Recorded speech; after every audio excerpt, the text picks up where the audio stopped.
کسی تاخیر اور تمہید کے دعوت خطاب دوں گا۔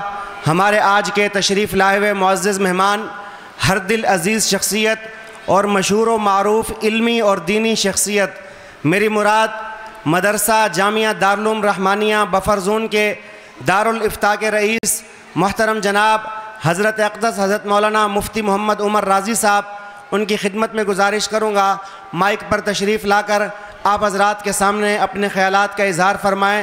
حضرت اقدس حضرت مولانا مفتی محمد عمر رازی صاحب دامت برکاتہم العالیہ۔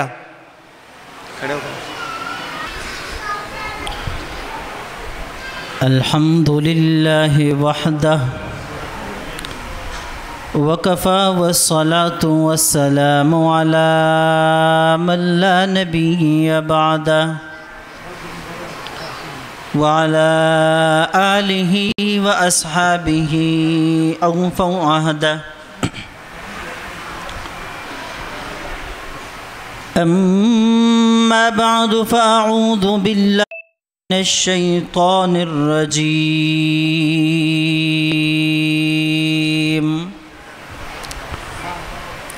بسم اللہ الرحمن الرحیم۔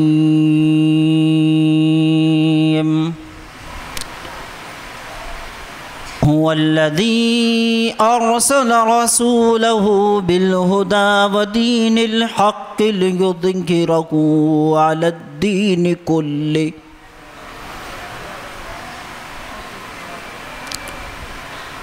وقال تعالى في مقام آخر إنا نحن نزلنا الذكر وإنا له لحافظون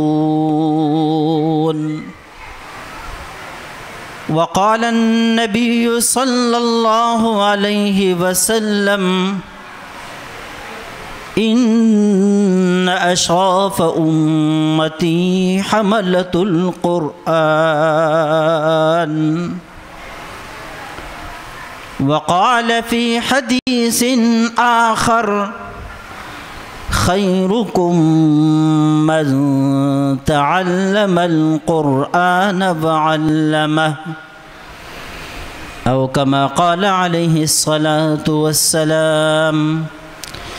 صدق الله العظيم وصدق رسوله النبي الكريم ونحن على ذلك لمن الشاهدين والشاكرين والحمد لله رب العالمين۔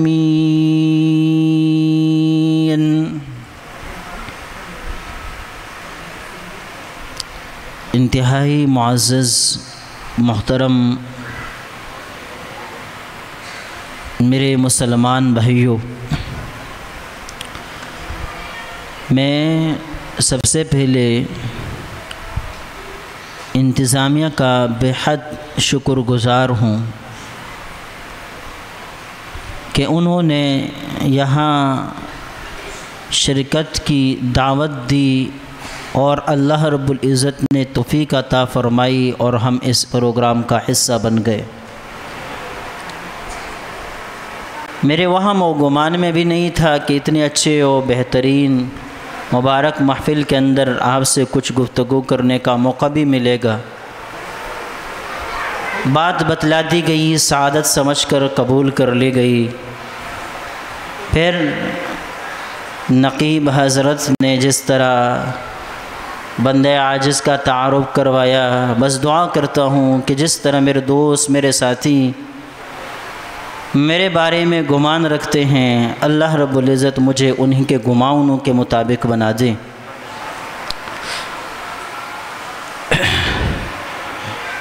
معزز ساتھیوں، پروگرام کا جو عنوان ہے اعزاز حاملین قرآن، یہ ایک بہترین اور موقع و مناسبت سے عین موافق عنوان ہے، لیکن ہم حاملین قرآن کو کیا عزت دیں گے؟ اعزاز تو اللہ رب العزت ہی ان کا فرما دیتے ہیں، بلکہ فرما چکے۔ ہم اس اعزاز کا صرف اظہار کرتے ہیں اور اظہار کا ذریعہ بنتے ہیں، ورنہ اللہ کے یہاں یہ بچے اس وقت سے ہی معزز قرار پائے ہیں، اعزاز والے قرار پائے ہیں، باعزت قرار پائے ہیں، محترم قرار پائے ہیں، جس وقت سے ان بچوں نے مدرسے آنا شروع کر دیا تھا۔ اور یہ اعزاز اتنا بڑا اعزاز ہے کہ حدیث میں نبی پاک صلی اللہ علیہ وسلم فرماتے ہیں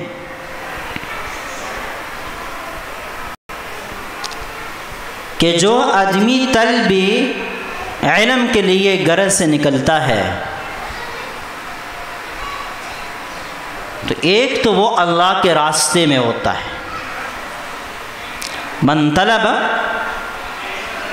جو من خرج لطلب العلم فهو فی سبیل اللہ حتی یرجع الی بیتی، جو شخص گھر سے نکلے طلب علم کے لیے وہ اس وقت تک اللہ کے راستے میں ہوتا ہے جب تک کہ پلٹ کر اپنے گھر نہ آ جائے۔ اور دوسری روایت میں نبی پاک صلی اللہ علیہ وسلم فرماتے ہیں کہ جب قرآن پاک سیکھنے کے لیے، علم سیکھنے کے لیے بچے گھر سے نکلتے ہیں تو اعزازاً فرشتے ان بچوں کے پیروں کے تلے اپنے پر بچھاتے ہیں تاکہ یہ آرام اور سکون کے ساتھ اپنے اس سفر کو اچھی طرح سر انجام دے کر اپنے منزل تک پہنچائے۔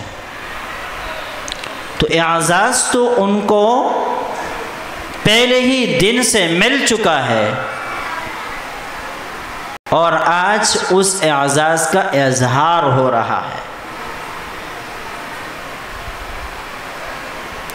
میرے دوستو، یہ بچے ہمیں بہت چھوٹے چھوٹے نظر آتے ہیں، ہم انہیں نظر انداز کرتے ہیں،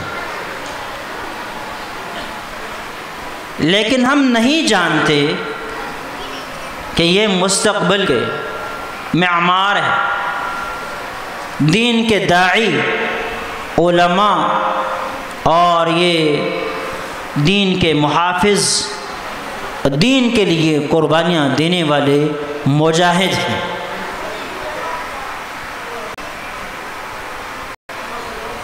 ان کی یہی سے تربیت ہوتی ہے اور یہی تربیت انہیں کارآمد بناتی ہے، اور پھر جب اپنے دور شباب کو پہنچتے ہیں تو کوئی قاری نظر آتا ہے، کوئی عالم نظر آتا ہے، کوئی مفتی نظر آتا ہے، کوئی بہترین خطیب نظر آتا ہے، اور کوئی قوم کا خادم بن کر سوشل ورکر نظر آتا ہے، لوگوں کے غموں میں، لوگوں کے دکھوں میں، لوگوں کے خوشیوں میں ان کے ساتھ قدم بقدم شانہ بشانہ کڑا نظر آتا ہے۔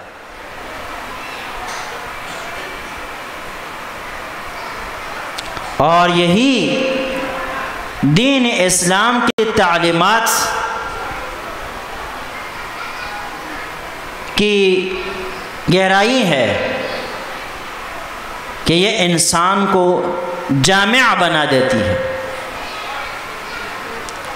ایک روایت میں نبی پاک صلی اللہ علیہ وسلم ارشاد فرماتے ہیں، طوبی لمن هو اشعث سائر الرأس مغبرۃ قدماه ان کان فی الحراسہ کان فی الحراسہ وان کان فی الساقہ کان فی الساقہ۔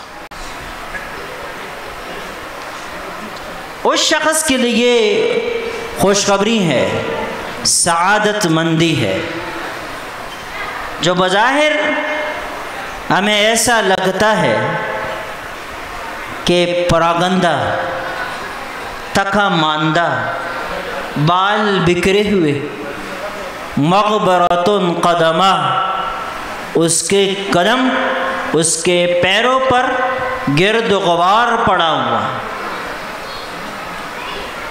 لیکن حال اس کا یہ ہے ان کان فی الساقہ کان فی الساقہ وان کان فی الحراسہ کان فی الحراسہ۔ اگر اس سے چوکیداری کا کام لیا جائے، دین کی حفاظت کا کام لیا جائے، اسلامی عقائد کی تحفظ کی جنگ لڑنے میں اس کو آگے کیا جائے، یہ ذمہ داری اس کو سونپ دی جائے، تو پھر وہ چوکیدار بن کر اپنی ذمہ داریوں کو ادا کرتا ہے۔ اگر اس کو کسی دستے کا قائد، لیڈر، سربراہ بنایا جائے تو پھر وہ لیڈر، قائد، سربراہ، آفیسر، امیر، کمانڈر بن کر بہترین طرز پر اپنی ذمہ داریاں ادا کرتا ہے۔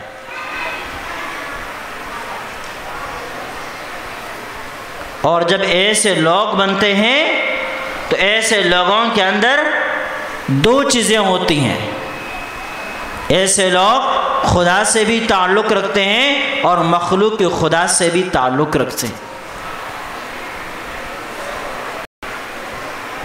اور مدارس کے قیام کا مقصد یہی ہے کہ اللہ کے حقوق پہچانے جائیں اور انہیں ادا بھی کیا جائے، اور اسی طرح مخلوق کے حقوق پہچانے جائیں اور ان حقوق کی ادائیگی کی بھی کوشش کی جائے۔ قرآن پاک انہی تعلیمات کی جامع کتاب ہے، اور یہی تعلیم قرآن پاک کے توسط سے مسلمانوں کو دی جاتی،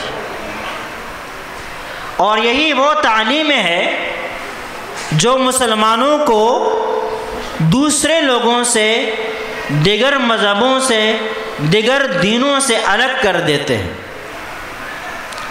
اس لیے کہ دیگر جو نظریات اور افکار ہے وہاں پر حق صرف ایک ہے، اور وہ ہے انسانی حق، وہ خدا کے حق کے قائل نہیں ہے، جبکہ مسلمان دو حقوق مانتے ہیں، ایک ہے اللہ کا حق اور ایک ہے بندوں کا حق، اور ان مدارس میں یہ دونوں حقوق سکھائے جاتے ہیں۔ اور اخلاق و آداب کے دائرے میں سب سے پہلے جو بات آتی ہے وہ ان دو ہی چیزوں کی آتی ہے، حقوق خداوندی کے پہچان اور اس کی ادائیگی کا طریقہ، حقوق مخلوق خدا، اس کے پہچان اور اس کی ادائیگی کا طریقہ۔ تو میرے دوستو، یہ ننھے منھے بچے جو قرآن پاک اپنی توتلی زبانوں سے پڑھتے ہیں، یاد کرتے ہیں، حفظ کرتے ہیں، ہمارے دلوں میں ان کی وقعت ہے یا نہیں، ان کا مرتبہ اور مقام ہے یا نہیں، لیکن اللہ کے یہاں ان کا بہت بڑا مرتبہ اور مقام ہے۔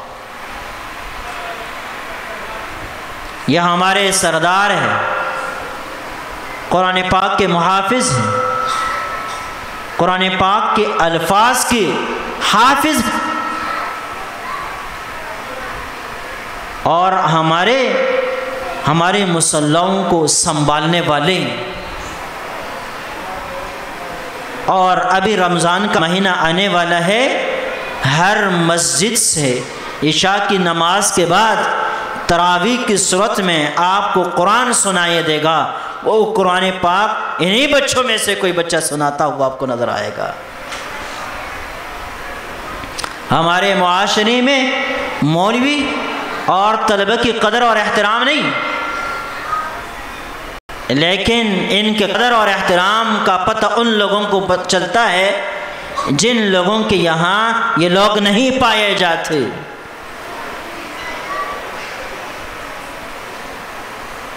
ہمارے یہ قوانین ہوتے ہیں نا، سردار، گاؤں میں آپ نے دیکھا ہوگا خان ہوتے ہیں اور دیگر جو برادریاں ہیں ان میں چودھری ہوتے ہیں، اور اسی طرح ہر معاشرے کے اپنے اپنے بڑے ہوتے ہیں، سردار ہوتے ہیں، ان کو مختلف نام دیے جاتے ہیں۔ تو کسی علاقے میں ایک خان تھا، اس خان کے پاس ایک مولوی صاحب تھا جو ان کی مسجد کا امام بھی تھا، اور جس کے خرچے ورچے یہ خان برداشت کر رہا تھا۔ کہتے ہیں ایک حادثہ یہ پیش آیا کہ خان کے گھر میں فوتگی ہو گئی، اور فوتگی ایسے دن کو ہوئی کہ جب امام صاحب موجود نہیں تھا، وہ رخصت پر تھا، اور علاقے کے اندر کوئی دوسرا مولوی قاری حافظ تھا ہی نہیں۔ جب جنازہ تیار ہو گیا تو لوگ جمع ہے، خان صاحب ادھر ادھر دیکھ رہا ہے اور کوئی نظر ایسا نہیں آتا جو جنازہ پڑھا سکے۔ تو لوگوں نے بھی پوچھنا شروع کر دیا، خان صاحب کیا ہو گیا؟ اتنی دیر اتنا انتظار کروایا گیا، کس کا انتظار ہے؟ تو چونکہ وہ پٹھان معاشرے سے تعلق رکھتا تھا تو کہنے لگا پنشی باندھی بدرالو، یعنی ایک فرد ایسا جس کو ہم کوئی حیثیت تو نہیں دیتے، لیکن آج وہ نہیں ہے تو اس کی وجہ سے پریشانی ہے۔ پنشی باندھی بدرالو یعنی یوشے دینا منگ یوشے گنو نا حیثیت ہی نشتے، لیکن نن داغا پا غیر موجود گئی دا وجہ نا منگ پا پریشانی کو مبتلا یو یو نعمت چی موجودی آغا نعمت قدر نوی، لیکن کلچ دا نعمت دا سڑی نا واغستے شی بیا سڑی تا احساس کی کمو خلقو چی ودونا ندی کڑی دوی نا دا خزو تا پوسو کئی چی سومرا مقام و مرتبہ لری، وظیفے اور پسی کئی، پیسے اور پسی جمع کئی، مورا پلار اور پسی تنگئی، رشتہ وکا اور چاچے کڑی دیا گئی وحی ٹھکوی دکورنے وباسی طلاق دمکیانے اور لور کئی، او کلا خزا پر اشتیا مانے خپشی دا مور کرکینی بیا دے بیا منتون شروع کی، کلا مولا پسی سی خزا میں خپدا اور کلا یو پسی سی کلا بل پسی سی، نو ولی چھ کلا نعمت موجودی احساس نوی، لیکن کلا چھ دا نعمت واغستے شی بیا انسان تا دا غید مقام و مرتبی پتہ لگی۔ دا بچی دی دا حافظان قرآن دی، دا زمان دا دی معاشری گلو ندی، دا زمان دا دی معاشری زینت تھے، دا زمان دا دی معاشری کلیوالے دے، لیکن دا بچی چی نہیں بیا بدا دی معاشری دا بدوالی تاستا احساس ہوشا۔ منگ یوزے کے تقریب لطلیو نوالتا کہ مالا سا عجیب و غنط موضوع را کڑے ہوا، اگا تقریب چو اگا 14 اگست سر متعلقو، نو 14 اگست پبارک زمان دا علماء تاریخ پاکستان دا آزادی پبارک علماء آرا مختلف، سو علماء یو رائے ہوا، بل علماء بل رائے ہوا، چاوی چی منگا پاکستان آزاد کول غاڑو، چاوی چی منگ نگوڑ، زمان موضوع دا وجدو پا دی منی گفتگو کو، ما پا دی منی گفتگو وکڑلا، زمان دا گفتگو نروستو پاگی کی یو کس نا سوچ زمان مشرو اور تقریب انعقاد ہم آگل کڑو، اگی زمان پا تقریر باندے تبصرہ وکڑلا اور وی چیز پا خپل دا انڈیا نراغلیم مہاجریم، دا پاکستان دا جوڑے دو ما ته پته ده چې دا څومره د غټ د الله نعمت دی چې الله رب العزت موږ ته راکړی. وجه دا بیان کړه چې موږ په هندوستان کې د منځ اوقات چې کوم دي ګړۍ ته به کتل اور معلومول به هو. بانګ اواز راتلو د بانګ په تمه به نه و. دا د الله دومره لوی نعمت دی چې 5 وقته اذان کیږي اور منګه بیدار کیږو اور د الله په بلنه باندې د الله کور ته ورغلش. چا چې الته زندگی تیرا کړې دا روز پاکستان کې زندگی تیرې نو هغې ته د پاکستان یو عظیم نعمت په نظر کتو هغې ته د احساس دی او چا چې هلته زندگی نه ده تیره کړې هغې ته د احساس نشته. نو مقصد زما ته دې خبرې دا دی چې الله رب العزت دا بچي موږ ته راکړي دي نن یې راته حافظان جوړ کړل په ناظره قرآن پاک ویلو الله ورلا قدرت ورکو استطاعت ورکو. دا دومره غټ اعزاز دی چې الله رب العزت ته دې بچو په ذریعه باندې ستاسو کور ته خپل رحمت داخل کو. تدې بچو په ذریعه باندې ستاسو په کور کې به یو دیني انقلاب راځي تبدیلی به راځي. اور څنګه چې دوی قرآن پاک لولي تلاوت کوي اور تاسو یې اورئ نو یو خبره درته وایم تاسو د قرآن پاک ترجمه زده کولو کوشش وکړئ یا د عربي الفاظ زده کړئ. کله چې بیا تاسو قرآن پاک اورئ د دې بچو نه نو تاسو لا به مزه راکوي تاسو به پوهیږئ چې دا بچې ماته څه وایي د قرآن په ذریعه ماته څه وایي. حضرت فضیل بن عیاض رحمه الله یو ډېر غټ بزرگ تیر شوی. فضیل بن عیاض رحمہ اللہ بہت بڑے بزرگ گزرے ہیں. وہ پہلے ڈاکو تھے بعد میں بہت بڑے بزرگ بن گئے. بعض روایتوں میں ہے کہ ڈاکہ ڈالنے گئے کسی گھر کے اندر کودے تھے اور بعض واقعات میں یہ ذکر کیا گیا ہے کہ ان کا کسی خاتون کے ساتھ معاشقہ تھا تو عشق محبت میں رات کے وقت اس عورت کے گھر میں جا کے گھسا اور جب دیوار پلانگ کر نیچے اترا اور عورت کے کمرے کی طرف جانے لگا تو اس نے ایک آواز سنی أَلَمْ يَأْنِ لِلَّذِينَ آمَنُوا أَن تَخْشَعَ قُلُوبُهُمْ. آیا اب تک وہ وقت آیا نہیں ان لوگوں کے اوپر ان تخشع قلوبهم لذکر اللہ کہ ان کے دل اللہ کی یاد میں جھک جائے اللہ کے سامنے سر تسلیم خم ہو جائے. کیا ابھی تک وہ وقت آیا نہیں؟ یہ تم گئے سوچنے لگا آواز کہاں سے آ رہی. دوبارہ آواز یہی آیت کی آئی أَلَمْ يَأْنِ لِلَّذِينَ آمَنُوا أَن تَخْشَعَ قُلُوبُهُمْ لِذِكْرِ اللَّهِ. قرآن پاک کو سمجھتے تھے ترجمہ جانتے تھے فوراً پلٹ گئے توبہ تائب ہو گئے کیونکہ آیت کے مقصد کو سمجھ لیا.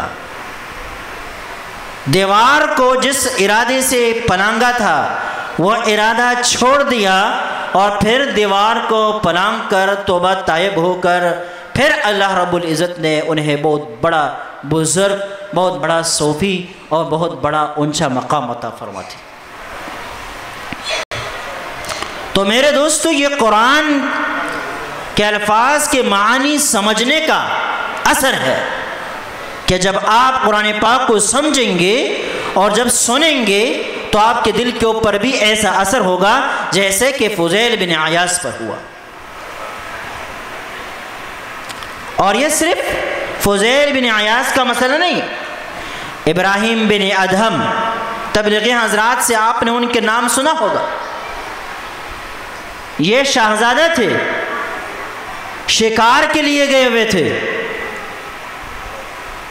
کہتے ہیں کہ ایک شکار کو دیکھا، اس کے اوپر نشانہ ٹھیک کر دیا، ابھی ہی وار کرنے والا تھا کہ کہیں سے ان کے کانوں میں ایک آواز ٹکرا گئی، اور وہ آواز بھی یہی تھی، أَلَمْ يَأْنِ لِلَّذِينَ آمَنُوا أَن تَخْشَعَ قُلُوبُهُمْ لِذِكْرِ اللَّهِ۔ رک گئے، آواز کہاں سے آ رہی؟ کوئی دکھائی نہیں دے رہا، آواز سنائی دے رہی ہے۔ یہی سے شکار چھوڑ دیا، گھر پلٹ گئے، شہزادی کے بجائے صوفی بن گئے۔ قرآن پاک کے سمجھنے کا اثر ہے۔ صحابہ کرام میں یہ جو انقلاب آیا، کیسے آیا؟ ایسے آیا کہ وہ قرآن پاک کی آواز کو سمجھتے تھے کہ یہ کیا کہتا ہے۔ قرآن پاک کے مخالفین بھی قرآن پاک سن کر لرز جاتے تھے۔ عتبہ بن شیبہ کا نام آپ لوگوں نے سنا ہوگا۔ عرب کے مشرکین نے یہ طے کر دیا کہ نبی پاک صلی اللہ علیہ وسلم کے ساتھ بات کرنے کے لیے اس کو بھیجا جائے، اس لیے کہ یہ بلیغ اور فصیح انسان ہے۔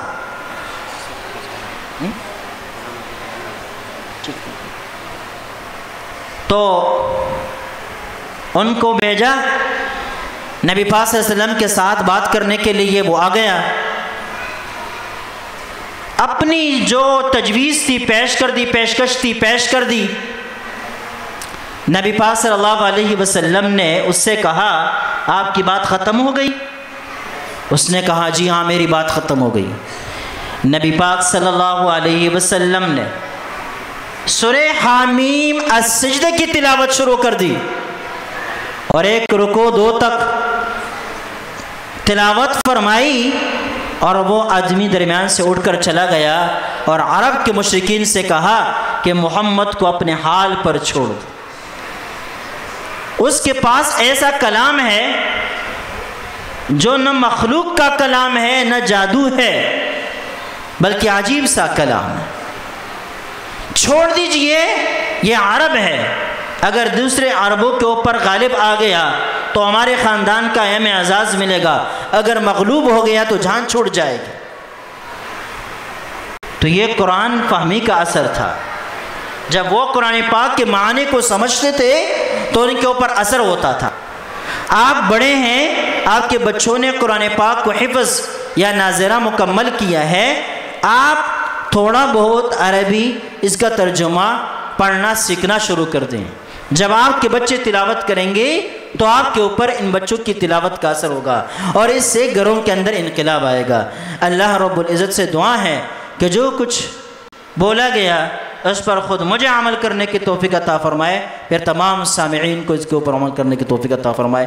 میں نے زیادہ وقت لیا، اس پر معذرت کرتا ہوں۔ وآخر دعوانا الحمدللہ۔